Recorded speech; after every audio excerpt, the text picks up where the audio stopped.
অখণ্ড সংহিতা বা শ্রী শ্রী স্বামী স্বরূপানন্দ পরমহংসদেবের উপদেশ বাণী 20 খণ্ড।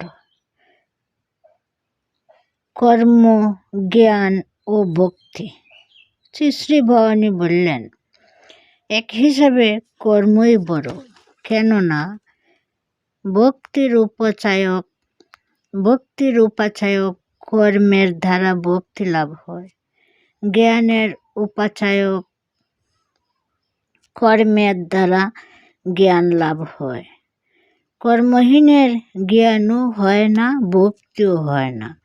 অবিরাম নিষ্কাম কর্মের সাধনা করতে করতে যখন কারো ভক্তির চূড়ান্ত অবস্থায় উত্তরণ ঘটে, তখন তিনি দেখে অবাক হন যে তিনি জ্ঞানের তুঙ্গতম শৃঙ্গেই বসে আছেন। নিষ্কাম কর্মের সাধনা করতে করতে যখন কারো জ্ঞান মার্গের শেষ সীমানায় উদ্যতন ঘটে, তখন তিনি দেখতে পান যে শুদ্ধ ভক্তি যে তাহার সহজাত সম্পদ।